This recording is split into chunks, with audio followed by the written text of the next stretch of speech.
저는 이제 119 구급과에 근무하다 보니까 구급 관련된 얘기를 가지고 좀 주로 얘기를 하겠습니다. 여러분들 119 하면 뭐가 생각나시죠? 아마도 화재, 불 그런 것들을 많이 생각하실 건데요. 사실은 이제 화재, 구조, 그다음에 구급, 생활안전 여러 가지 저희들이 업무를 하고 있습니다만 현재 어찌 보면 우리 구급이 소방의 많은 부분을 지금 담당하고 있다고 말씀드릴 수가 있겠습니다. 저희들이 전국에 한 4만 5천 명 정도 이렇게 구급 소방대원이 있습니다만 그중에 한 10,000명이 좀 안 되는 구급대원들이 저희 현장에서 활동을 하고 있습니다. 그러면서 저희 소방 활동 중에 약 80% 출동의 약 80%를 저희들이 구급대원들이 좀 하고 있는 실정이 되겠습니다. 저도 사실은 예전에 초임자 때 구급대원으로 활동을 한 적이 있습니다. 근데 그때는 정말로 그냥 이송하는 단계, 그냥 응급처치나 이런 것들은 거의 저희들이 하질 못하고 능력도 없었고 사실은 지금은 그렇지만은 굉장히 전문화된 그런 대원들로 구성을 해가지고 저희들이 활동을 하고 있습니다. 저희 구급의 로드맵을 하나 이제 사진으로 그림으로 보여드리는데요. 이쪽 왼쪽에 보시면 이제 119에 신고를 하시면 저희들이 상원시에서 신고를 받습니다. 신고를 받아서 어떤 상담이 필요하고 그 다음에 어떤 CPR 응급처치가 필요하면 거기에 상주하고 계신 의사분들 그런 분들을 통해서 CPR 지도도 하고 있고요. 그다음에 저희들이 이제 출동을 하게 되면은 구급차가 갈 수도 있고 또 구급 헬기가 갈 수도 있습니다. 또는 요즘은 또 이런 것도 있습니다. 펌뷸런스라고 해가지고 처음 들어보시죠? 펌뷸런스. 펌뷸런스라는 거는 펌프차와 앰뷸런스를 합성한 단어인데요. 그래서 저희들이 구급차가 출동했을 때 구급차가 없을 경우에 펌프차, 그러니까 불을 끄는 차에 저희들이 구급 자격을 가지고 있는 대원하고 그다음에 CPR 기구라든지 이런 것들을 싣고 가서 구급 현장에 출동하는 펌뷸런스를 또 운영을 하고 있고 또 그다음에 저희들이 심혈관 질환 또는 심정지 환자 또는 중증 외상 환자라든지 이런 4대 중증 현장에는 구급차를 2대 이상 이렇게 저희들이 다중 출동을 시키고 이렇게 운영을 하고 있습니다. 그래서 저희들이 현장 응급처치를 하고 병원에 또 인계를 하고 있고요. 그다음에 안전문화 확산을 위해서 여러 가지 이제 국민들의 소소심이라고 하는 소화기 사용법 또는 소화전 사용법, 심폐소생술 같은 그런 교육들을 하고 있습니다. 저는 개인적으로 여기 교육 훈련을 맡고 있습니다. 그래서 저는 우리 구급대원들의 능력 향상을 위해서 구급대원들 교육하는 그런 업무를 맡고 있습니다. 그리고 또 이제 효율적인 구급을 위해서 저희 구급 활동을 위해서 자원을 확충한다든지 또는 구급대원들 요즘 이제 잘 알고 계시지만 폭행이라든지 또는 교통사고라든지 그런 것들을 방지할 수 있는 어떤 그런 정책들을 저희들이 하고 있습니다. 그래서 이러한 일련의 과정들을 통해서 저희들이 하고자 하는 것은 결국은 이쪽입니다. 이게 맨 끝에 저희 이런 활동들을 통해서 정말로 사망하신 분들을 살려내는 일 또는 어떤 응급처치가 없었으면 돌아가실 뻔한 그런 분들을 돌아가시지 않게끔 하는 어떤 그런 일들을 저희들이 하고 있다고 할 수가 있겠습니다. 간단하게 저희 이제 구급 현황을 좀 한번 좀 말씀드릴 건데요. 저희 전국에는 지금 1,384대의 구급차를 운영을 하고 있습니다. 그리고 약 10,000명 가까운 구급대원들이 활동하고 있는데요.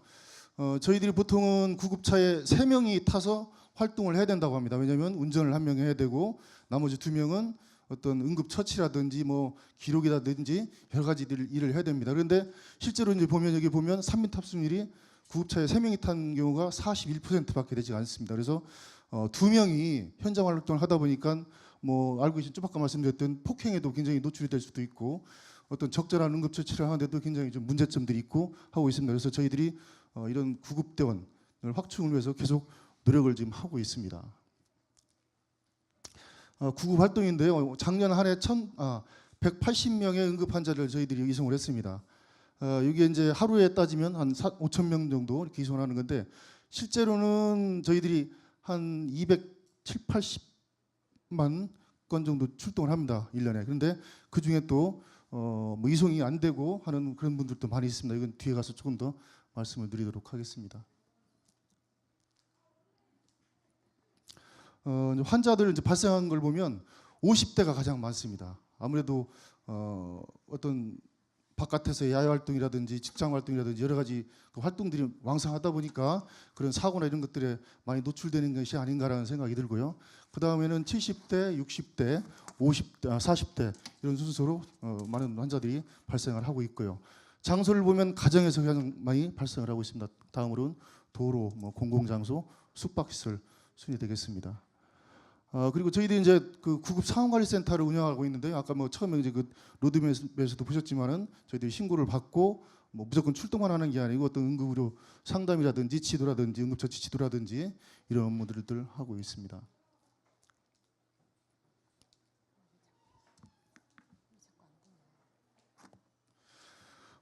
지금 저희들 이제 소방을 생각해 보면 저희들이 굉장히 고마운 게 맨 왼쪽에 보시면 여러 이제 설문조사를 통해 보면 저희 소방관들이 가장 신뢰받는 직업 1위로 많이 나옵니다. 그래서 저는 너무 고맙고 저희들이 정말로 많은 무한의 책임을 가지고 있다라는 그런 부담감도 있습니다만 이렇게 신뢰를 받을 때는 저희들이 많이 노력도 했지만은 국민들이 저희를 보는 시각이 예전하고 많이 달라졌다라는 생각을 좀 하고 있습니다. 또 저희들 그렇지만 또 여기 보시면 시도 여건과 관심도에 따라서 품질의 격차가 지금 사실은 많이 발생을 하고 있습니다. 여러분들 다 아시겠지만 제천 또는 밀양 이런 큰 화재를 보면서 또 서울하고 이제 비교를 했을 때 정말로 서울에서 이런 화재가 났으면 이 정도의 피해가 없었을 것이다라는 얘기들을 아마 많이 들으셨을 겁니다. 그러면 저희들이 정말로 똑같은 소방력을 가지고 대처를 하면 좋겠지만은 지역에 따라서 여러 가지 사정으로 해서 이런 격차들이 많이 발생을 하고 있는 것이 사실입니다. 그리고 또 아까 말씀드렸듯이 3인 탑승, 그다음에 1급 인구구사들 많이 채용을 해야 되는데 그렇지 못한, 다 채용하지 못하는 사실이 있고 또 구급대원들이 처음에 이제 구급대원들 저희들이 채용한 분들이 지금 50대 중반까지 갔습니다. 그래서 그분들 고령화가 되다 보니까 현장에서 구급 들 것 같은 거 들고 가는데도 굉장히 좀 어려운 점이 좀 많이 있습니다. 그래서 이런 것들도 저희들은 많이 극복해야 될 일이라고 생각하고 있습니다. 그렇지만 또 저희 사실은 국민들의 구급 서비스에 대한 질 향상을 기대하고 있는 만큼 저희들 또 그리고 제외 국민들 의료 상담 이런 것들이 많이 이제 어떤 기대감이 있습니다. 그래서 저희들도 이거에 대해서 이제 현재 준비를 하고 있는 상황이고요. 그렇지만 저희들한테 구급대원 폭행들, PTSD 이런 위험 요인들이 상존하고 있고 또 비응급 환자들이 많이 있습니다. 뒤에 가서 조금 더 말씀을 드리도록 하겠습니다.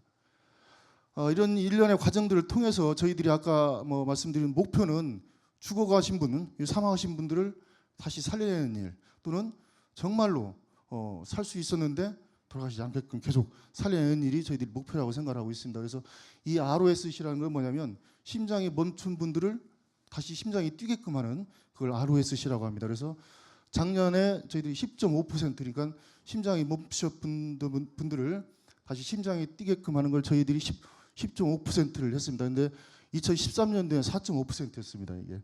근데 이제 10.5%까지 올라갔고요.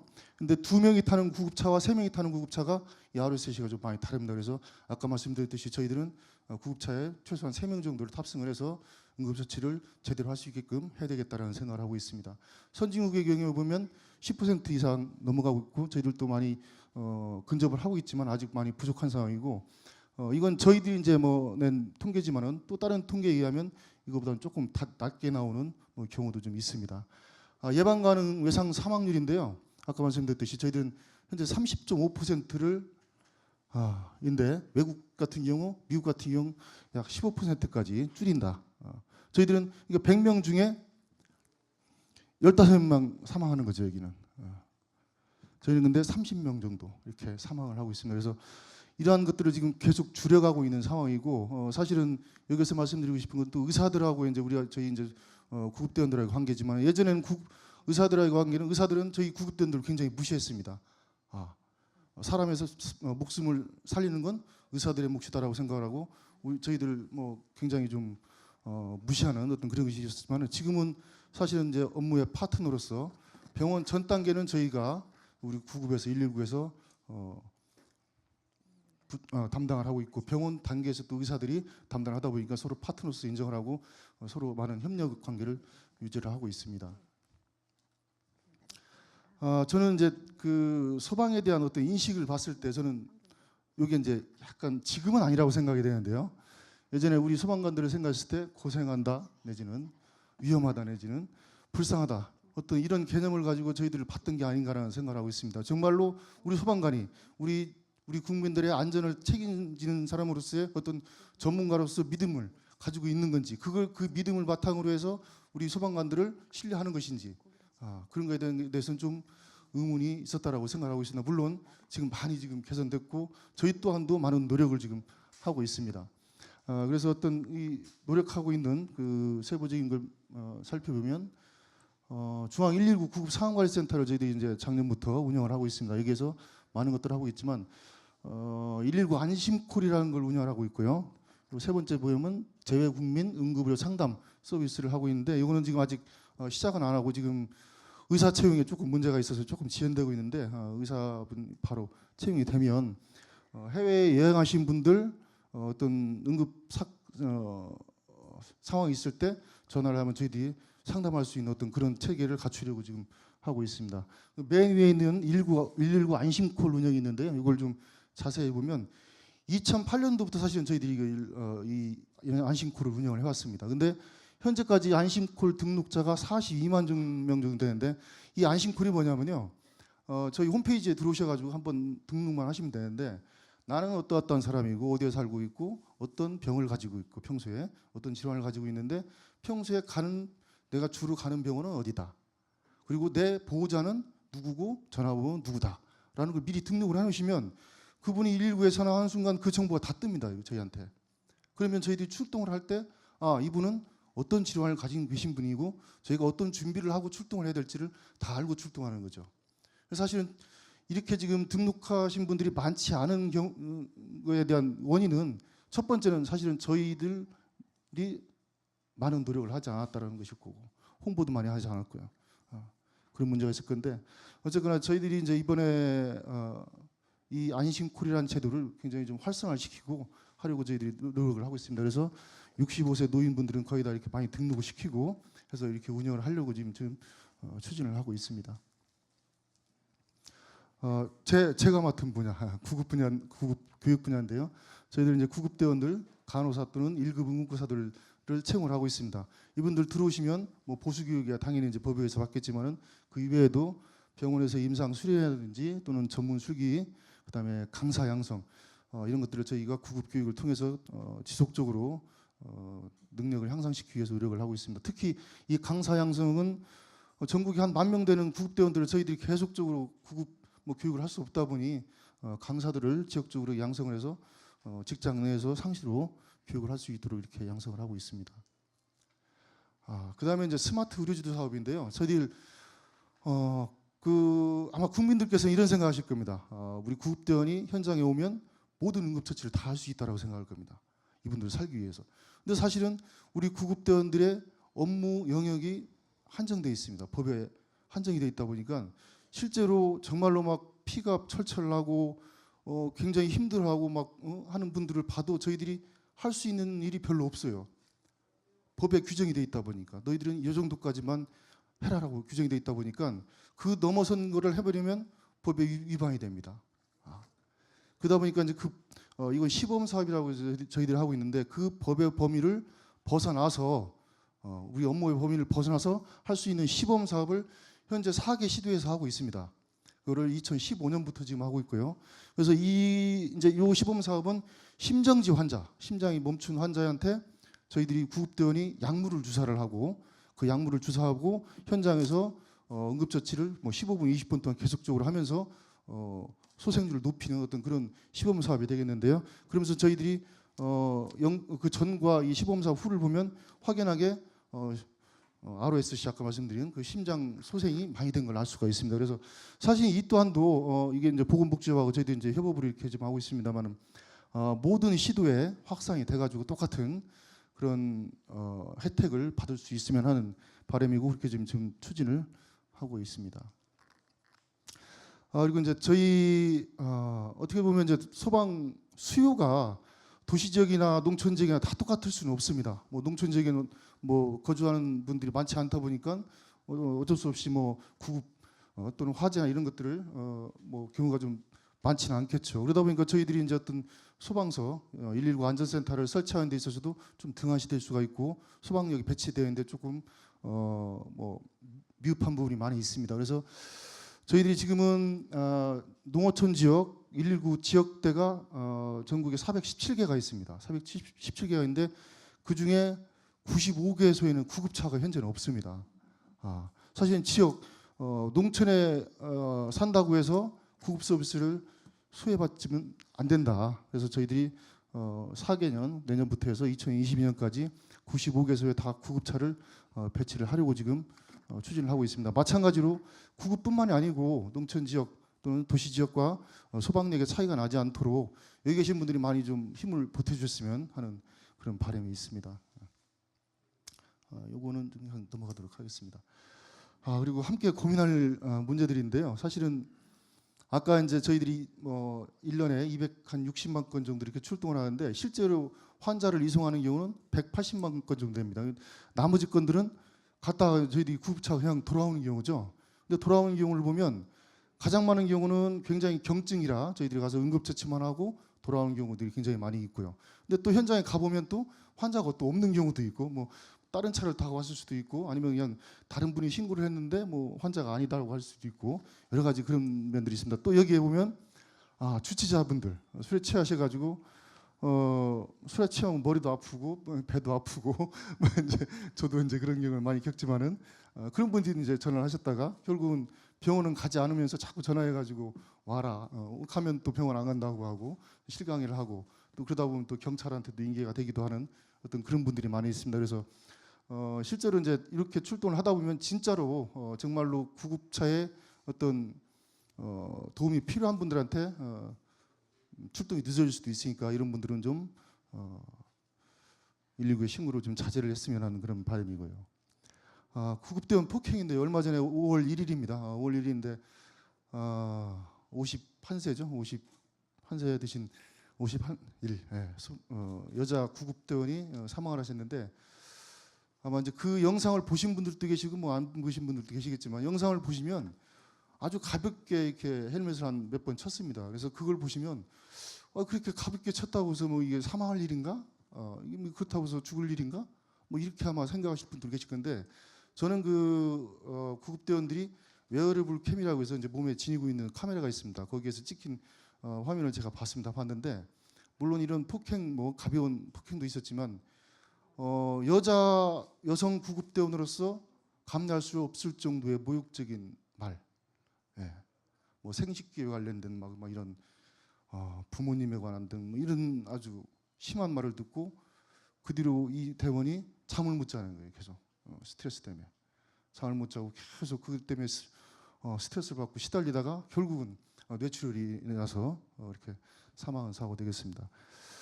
그래서 이렇게 우리는 뭐 도와주러 갔는데 경찰을 폭행하는 경우보다 아마 우리 구급대원을 폭행하는 경우가 좀 많은 것 같습니다. 아마 약자로 보여서 그런가 하여튼 그렇습니다만은 이런 폭행은 정말로 없어져야 되니까 생각을 하고 영상 한 35초 정도 된 거 있는데 잠깐 좀 보시겠습니다.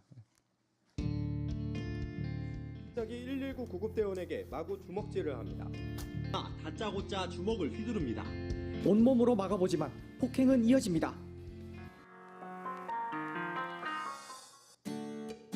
소방관 여러분 항상 감사드립니다. 소방관 여러분 항상 응원합니다. 119 사랑합니다.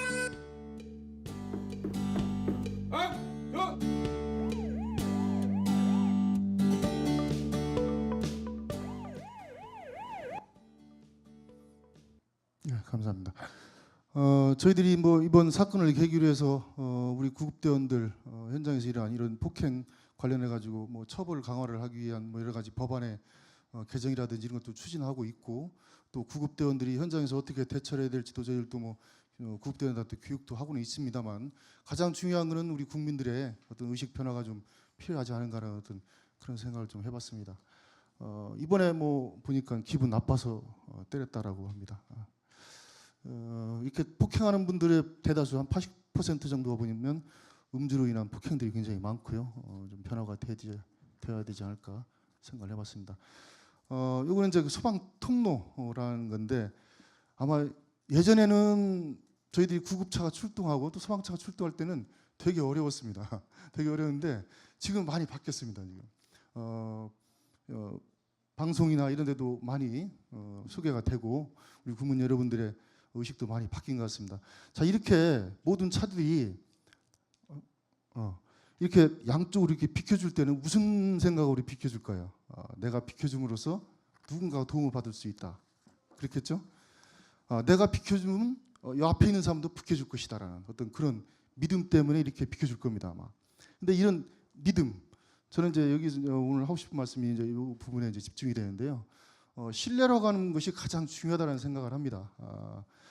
이 신뢰는 우리 소방 조직에 대한 국민들의 신뢰, 또 그것이 또 굉장히 중요할 거고, 또 국민들 간의 서로 간의 또 신뢰, 이런 것들이 굉장히 중요할 것이다. 이렇게 서로 신뢰하는 어떤 것이 조성이 된다면 이 신뢰를 바탕으로 해서 저 앞에 계신 분을 위해서 제가 무엇을 해드릴까, 서로에게 무엇이 좋을까를 고민하게 될 거고, 또 이렇게 함께 모여서 오늘 같은 자리처럼 함께 모여서 우리의 주변에 있는 문제들이 무엇인지 함께 모여서 정책을 참여를 하고 어떻게 해결할 것인지를 서로 이렇게 토론하게 될 것입니다. 그러면서 어떤 소방 안전 또한도 이루어지고 행복이라고 하는 여기서 오늘 주제로 이루어지는 행복이라는 것도 이루어질 수 있다. 그래서 이 모든 것의 출발점은 신뢰다라는 생각을 좀 하고 있습니다. 그래서 저희들 소방 또한도 우리가 스스로 전문가가 되고 우리 국민들한테 신뢰를 줄 수 있도록 부단한 노력을 해야 되겠고, 또한 정책 또한도 그런 방향으로 이루어져야 될 거라고 생각을 하고 있습니다. 그리고 그렇게 하기 위해서 아까도 말씀드렸던 우리 소방이 정말로 뭐 소외되지 않게끔, 지역별로 소외되지 않게끔 균등한 소방력을 가질 수 있도록 여러분들께서 힘을 좀 실어주시고 하는 바람이 있습니다. 우리 소방은 여러분들의 행복과 안전을 위해서 최선을 다하겠습니다. 믿는 만큼 저희들 열심히 하도록 하겠습니다. 감사합니다.